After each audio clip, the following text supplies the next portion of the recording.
মানুষগুলা কিভাবে চিৎকার করতে করতে মারা গেছে আমাদের।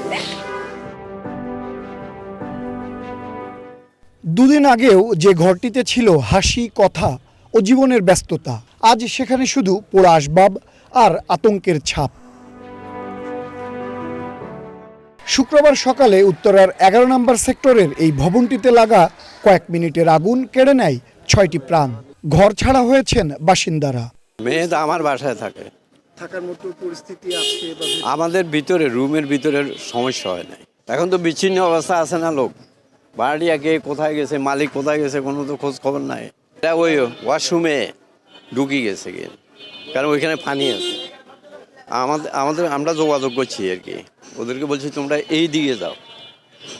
আর দমকল বাহিনী ওরা ভালো কাজ করছে, ওই ফ্লোরটাতে পানি দিচ্ছে। সাথে সাথে যখন আগুনটা উঠতেছে তখন পানি দিল। লাইফে কখন কি হয় গ্যারান্টি আছে? তাই ইন্স্যুরেন্স করুন সিটি ব্যাংকে, কারণ ইন্স্যুরেন্স করলে সিটিতে সুরক্ষা পাবেন নিশ্চিতে। দরজা খুলে দেখি সামনের সাইড থেকে অনেক ধোঁয়া, মোটামুটি ধোঁয়া বেরোচ্ছে। আমি জাস্ট ওদেরকে বললাম যে সবাই বের হও, আর কিছু বলি নাই, আগুন কিছুই বলিনি ওদেরকে, জাস্ট বের হও। ছোটো বাচ্চাকে আমি জাস্ট ঘুমে অবস্থায় কোলে নিয়ে আমি চলে আসছি। বড় বাচ্চাটাকেও আমার ওয়াইফ উঠিয়েছে, আমার শাশুড়িকে টান দিয়ে, মানে খালি গায়ে যতটুকু পারছে, খালি স্যান্ডেল ছাড়া এরকম অবস্থায় বের হয়ে চলে আসছি আর কি। আসলে এখানে আসার সময় আমার বড় মেয়েকে বলছিলাম যে বাবা তুমি কি আমাদের সুইট হোমটা দেখতে যাবে? বললো যে না, ওখানে যদি আবার আগুন লাগে। ওনারা নামতে পারেনি। বেসিক্যালি আমি যেরকম শব্দটা শুনছি, যে সময় শুনে বের হয়েছি, আমার তখন ধোঁয়াটাই স্টার্ট হয়েছে। হয়তো ওনারা আরও পরে শুনতে পারছে শব্দটা, অথবা বুঝতে পারছে, তখন ধোঁয়া অলরেডি ঢুকে গেছে ভিতরে। সো ওনারা ধোঁয়া দেখে আর কেউই নামেনি, অথবা চিন্তা করছে সেফ থাকবে ভিতরে, অথবা উপরে বের হতে পারবে কিছু একটা, এই জন্য ওনারা নিচে নামতে পারেনি তখন। জরুরি প্রয়োজনে বাসিন্দা ও স্বজনরা যারা আসছেন তারা জানালেন ঘটনার সময়ের ভয়াবহ অভিজ্ঞতা। তাদের চোখে মুখে উৎকণ্ঠা আর আতঙ্কের ছাপ এখনো স্পষ্ট। আমি এখন পর্যন্ত ঘুমাইতে পারি নাই। আমি আমার আম্মুকে আর আমার ভাইয়ের সাথে আমি আমার শেষ কথা বলার মতো করে ফোন দিয়েছি। আমি ভাবছি যে আমি আর কখনো দেখতে পারবো না। আমার চোখ বন্ধ করলে শুধু ওই কথাগুলোই মনে পড়তেছে, যে আমি কিভাবে ছিলাম, কিভাবে বের হয়েছি, মানুষগুলা কিভাবে চিৎকার করতে করতে মারা গেছে আমাদের। একটা সার্টেন টাইম পরে আমাদের কাছে মনে হয়েছে আমরা বাঁচবো না, কারণ যে পরিমাণ ধোঁয়া ছিল, কালো ধোঁয়া ছিল, সব ধোঁয়া রুমে চলে আসছে। রুমেও আমরা যাইতে পারতেছিলাম না সামহাও। আমাদের বারান্দার ওই পাশ থেকে কিছু মানুষ আমাদেরকে হেল্প করছে। নিচে যারা ছিলেন আর কি, আমাদের নিচে যারা ছিলেন 5th ফ্লোরে তো মারা গেছে ওনারা।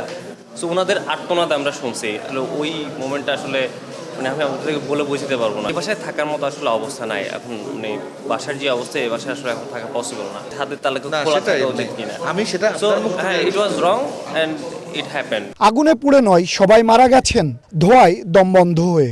বাড়ির ছাদ তালাবদ্ধ থাকায় সিঁড়িঘরেই পড়েছিলেন 3 জন। ফায়ার সার্ভিস বলছে ছাদ খোলা রাখার বিষয়ে তারা বিভিন্ন সময় বললেও তাতে কেউ কান দিচ্ছেন না।